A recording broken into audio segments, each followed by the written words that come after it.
Today, we're going to continue looking at sequences, series, and power series. This is the other way that infinity shows up in your calculus class. Remember, I said at the beginning, calculus is a class about infinity. That's really what we're trying to study here. We're trying to jump back and forth between the boundary between the discrete and the continuous, because that's where the interesting stuff happens. So we spent a lot of time looking at the continuously infinite, and now we're going to kind of look at the discretely infinite.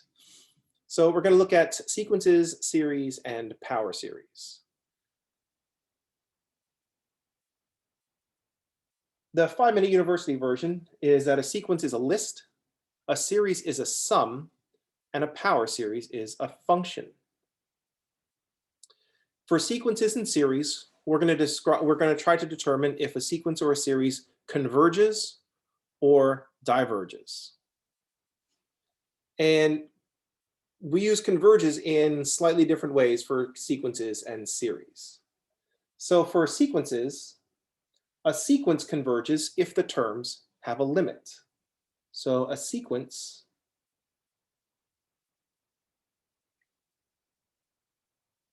converges if the terms have a limit.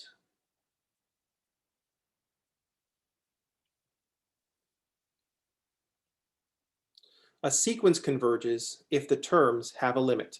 All we have to do is look at the limit as n goes to infinity of Sn. So if the limit as n goes to infinity of the nth term exists, then the sequence S1, S2, S3, and so on converges. If the limit doesn't exist, then the sequence diverges.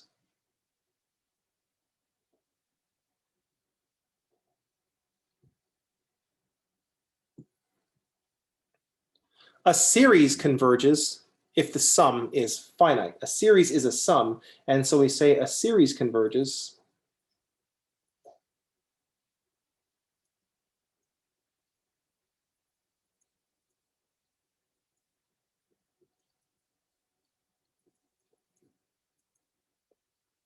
if the sum is finite.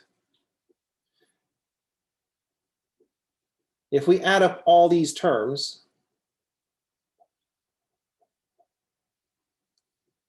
and we have a finite value,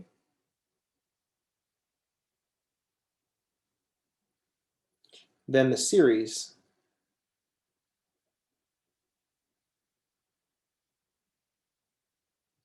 converges.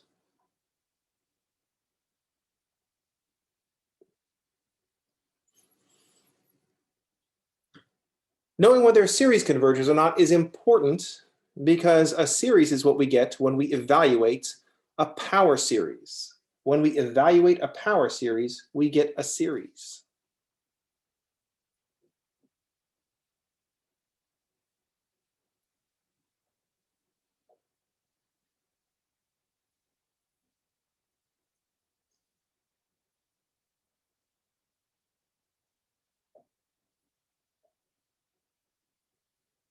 When we evaluate a power series, we get a series. So the question changes. Not does the power series converge or diverge? We get the question, where does the power series converge? For what values of x does the power series converge? So a power series becomes a series when we evaluate it. So that changes the question, not does it converge or diverge, but for what values of x does the power series converge?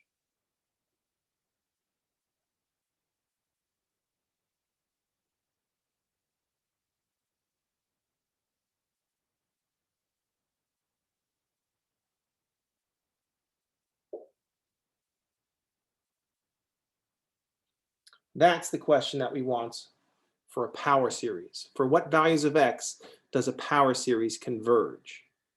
That is, another way I'll ask this question, where does the power series converge? So that is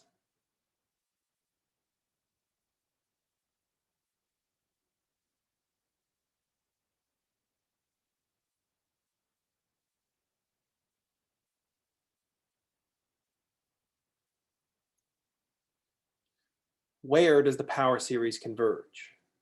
That's just me asking, rephrasing this question. For what values of x does the power series converge? Another way that we can ask this question is we'll say, what is the interval of convergence for the power series?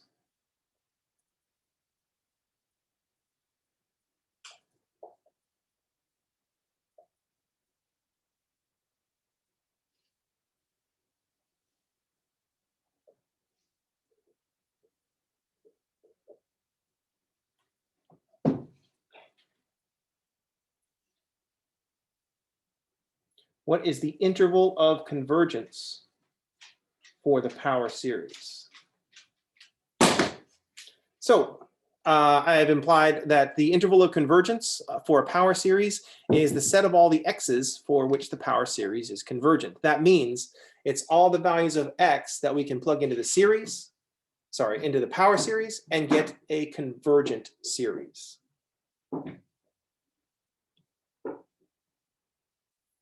All right.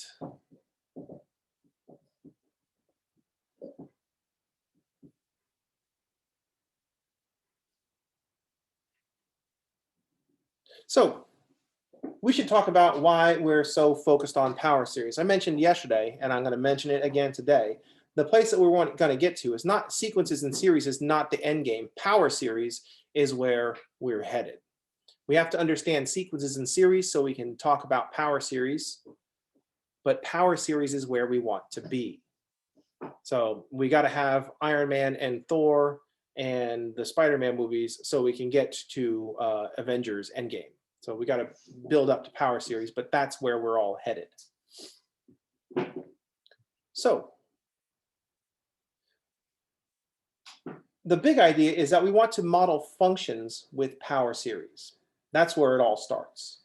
So we care about power series because we want to model functions with power series.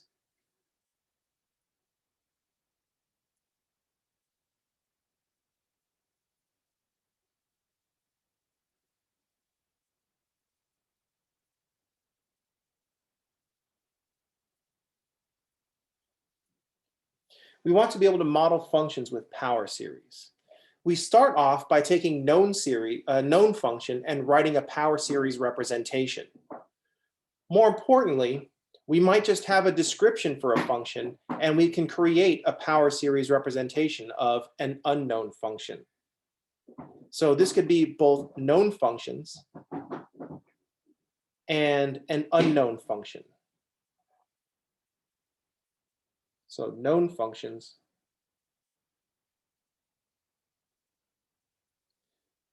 for example, sine of x has a power series representation, x minus x cubed over 3 factorial plus x to the 5th over 5 factorial. And if you do this forever,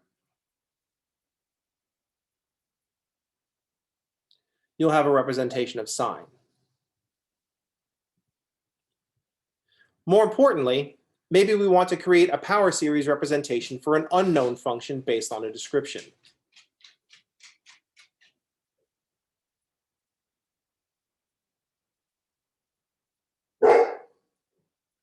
So it could be that we have a description of a function like a differential equation, and we don't know what the function is.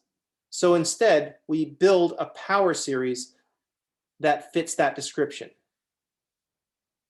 And then we just keep adding terms to our power series until we reach the tolerance that we want, or try to find some new thing. So with an unknown function, we have a description of a function.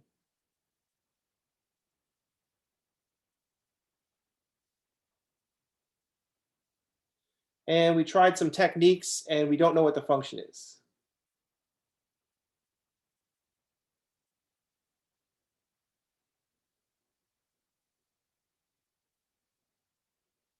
So Failing that, we construct a power series.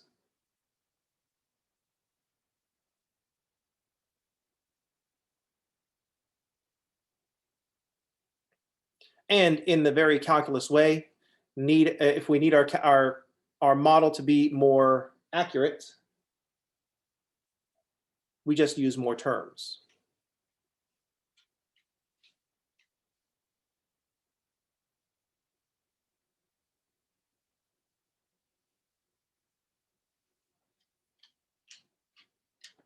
The more megapixels theory of digital photography. The more megapixels is better. Or, I mean, there's more to it than that, but I mean, I'm trying to describe a whole major subject with like one quick thing, so I only had this much space to do it in. Let's take a look at this about how building a power series from known function works, and so that I can explain to you that you already kind of have started this whole procedure. Let's switch over to our graphing calculator. Let's see, where do I share? There we go, share screen. Let's switch over to our graphing calculator. Hopefully you're all looking at my Desmos graphing calculator. This is the best graphing calculator there is. I mean, it's really expensive because it's on a computer, but it's a very good one. So what I have here is I have graphs in red. We see the graph of sine x, and I've drawn the tangent line at 0 for sine x. What I'm going to start entering are more terms for the power series representation of sine x near 0. Notice that if we zoom in and if we stay close to 0, where we found the tangent line is a very good approximation. From like negative 0.2 to positive 0.2 on the x, I can't really see the difference between the sine of x and y equals x. But the further away from 0 we get, the worse this tangent line description becomes. So I can make my description better by adding more terms to my polynomial representation. Instead of a first degree tangent line, I'm going to add the third degree term. So minus x cubed over 3 factorial. Now we see between -1 and 1, it's much closer on a wider interval. This polynomial is a better representation of sine near 0. It's closer to the actual values of sine of x, and it works for a wider interval on x. But it's still subject to being a polynomial and still will break down after a while. Sine of x is always going to be between -1 and 1, and this cubic polynomial is at some point going to have to go off to infinity. It's like, oh, my people need me. And then off to infinity it goes. All we need to do to improve our description with the polynomial is to use more terms from the power series.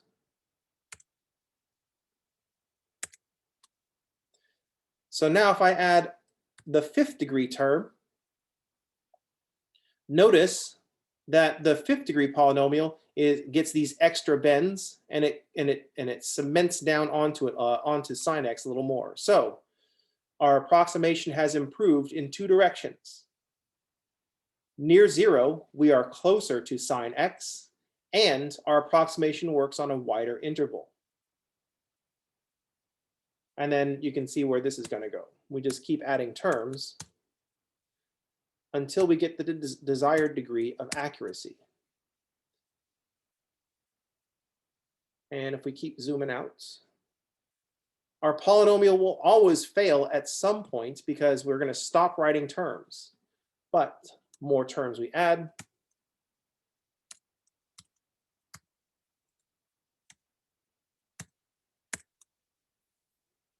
the better our representation becomes. Notice that every time I get to every other odd multiple, every time I add this negative one,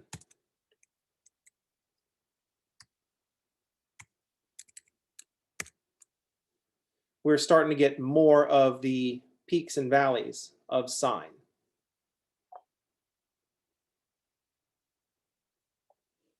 To the point where we can't see the difference between sine and our polynomial when we're very close to 0. This gray line is showing all these, I believe this is showing where things, no, it's not where they collide because these don't collide. Either way, it's getting, but when we zoom in closer, we can't see the difference between the two.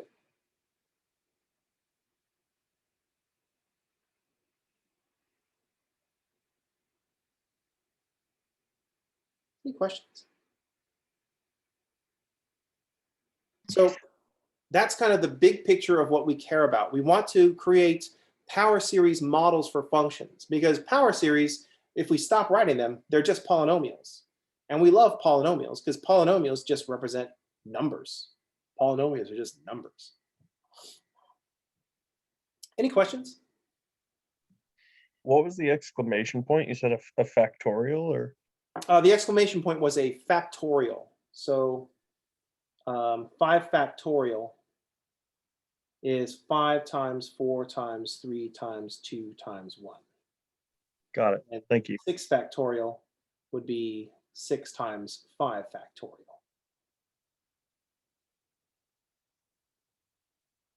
And 0 factorial is equal to 1. It doesn't fit this description where you multiply all the way down to 1 because 0 is on the other side. So 0 factorial is equal to 1. So for that, we can use the alternate description of what a factorial is. N factorial is the number of ways of arranging n objects. So if you have 0 objects, you can arrange them in one way, the empty arrangement. Having 0 factorial equals 1 is the way that that factorial makes sense. So if you try to fit it with this description, it already fails because we go down to 1, but 0 is on the other side of 1. So it doesn't fit that description at all.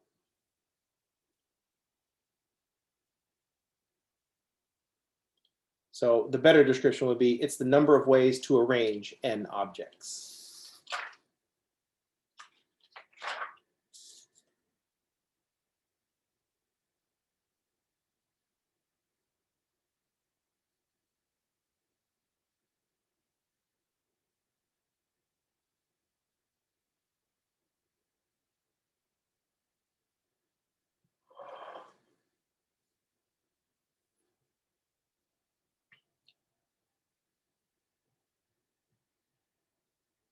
All right, so it's actually interesting if we start actually arranging n objects. Now that we're talking about, now that I brought factorial up, subconsciously maybe so I could talk about this, but if you have 0 factorial, there is one arrangement of 0 objects. That's the empty arrangement. 1 factorial is also 1. This actually fits the description because just 1. There's one arrangement of 1 objects, say A. 2 factorial is 2, since there are 2 arrangements of 2 objects, AB and BA. 3 factorial is 3 times 2 times 1, which is 6, because there are 6 arrangements of 3 objects. There's A, B, C, ACB, CBA, or CAB. And we can see why we multiply by 3. We just take the 2 arrangements that we had before, and we've got 3 places we can put the C in.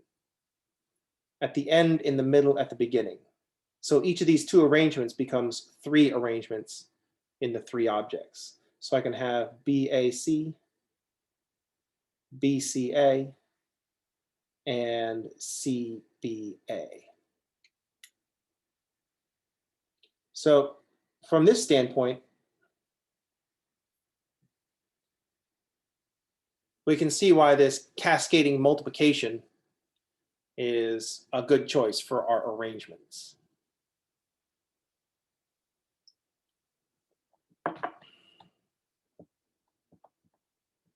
So when we go to 4 factorial, the reason it makes sense to multiply by 4 is that we've got 6 arrangements of 3 objects and 4 places we can put the 4th object.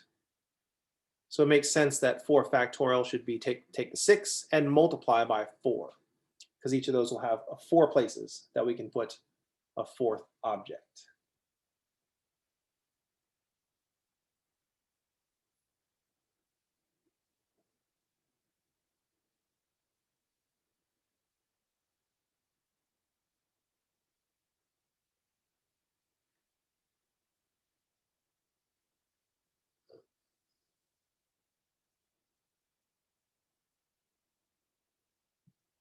Each of the previous 6 arrangements of 3 objects have 4 places we could put the new object.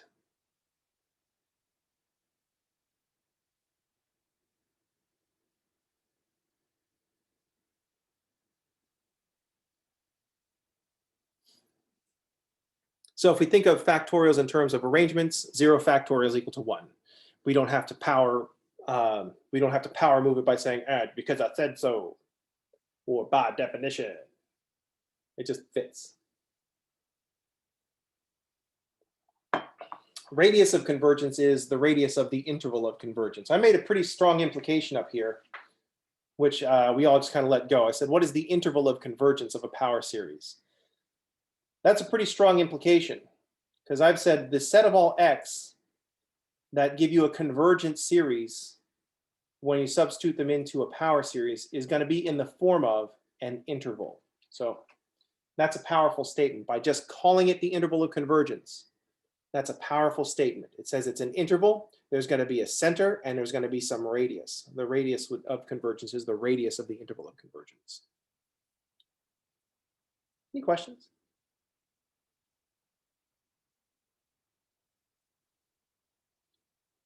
So the big deal is that we want to see the big structure, and we want to keep power series in mind. We want the function thing is the most important. When we plug something into a power series, we're going to get a series, and we want to know what can we plug into a given power series so that we get a convergent series. That means we have to be able to look at a series and quickly decide if it converges or not. So that when we're looking at a function, when we plug something in, we can decide if it converges. So for example, let's suppose we have a power series.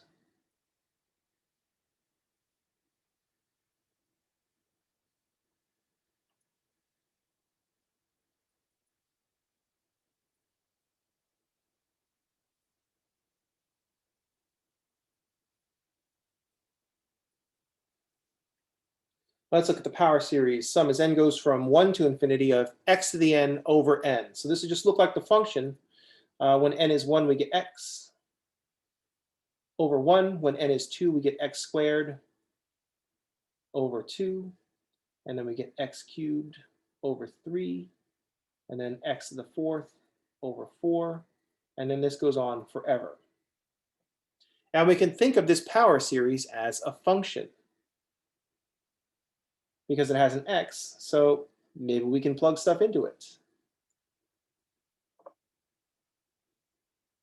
When I plug a value into the x, we want to know if we get a convergent series or a divergent series. And I'm going to say divergent in that weird way because we're emphasizing the difference between convergence and divergence. So it's the con and the duh that make the difference. So I'm going to say it weird. And in turn, you're all going to say it weird. If you just read this whole class, you might just say diverge like a normal human being. But when you're in an oral tradition like we normally do, You're all going to be like saying it, diverge. It's also very American, die. What we can do is take this power series and plug in a value for x. So if I take this power series and plug in, let's say, 2.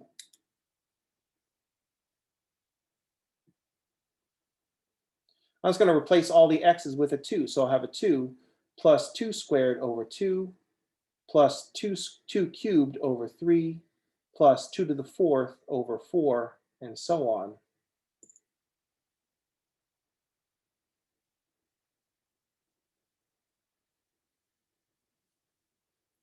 We can see that this sum is going to get big very fast. If we think about the sequence of partial sums, and if we start off with 2 plus 2 squared over 2, we get 4. Okay, that makes sense. And then if we add 2 cubed over 3,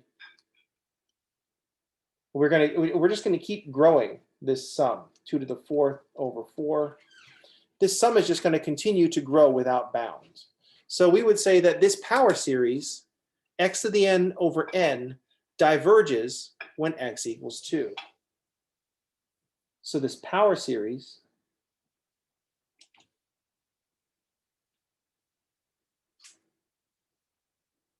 diverges when x equals 2.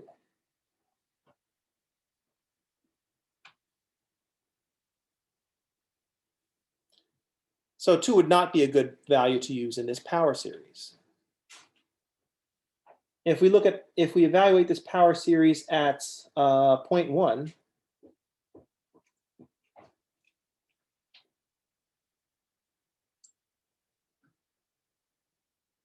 I'll take 0.1 plus 0.1 squared over 2 plus 0.1 cubed over 3 plus 0.1 to the 4th over 4.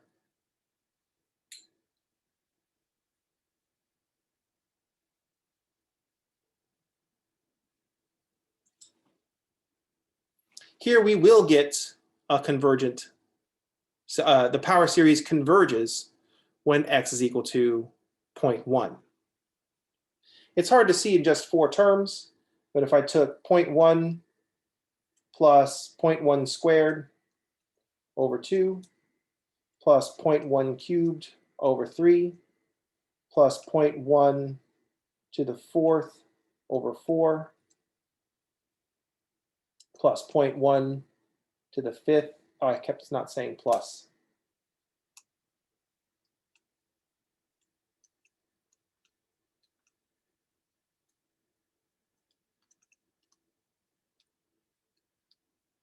There we go. Plus 0.1 to the 4th over 4. We can see that it's starting to lock in pretty quickly, which is why I chose something that converges so dramatically fast. We can see that these values seem to be locking into this 0.1053, definitely 1053, maybe 10536.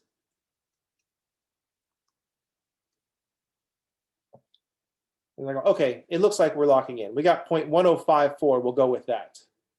That's within our tolerance to the nearest 10th, 100,000th, 10,000th. But then we're like, oh, no, no, no, this is a German car, we need more. And then we're fine. Keep going until we get more digits that lock in. 6, the next one looks like it's going to be a 6. All right, that'll do. So it looks like this power series converges when x equals 0.1.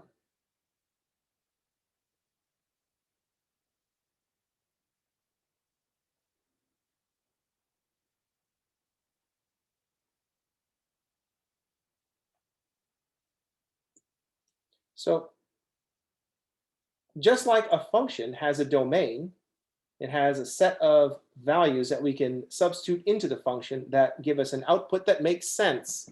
The same thing happens with power series, which is why I like thinking of them as functions. The domain of a function corresponds to the interval of convergence for a power series.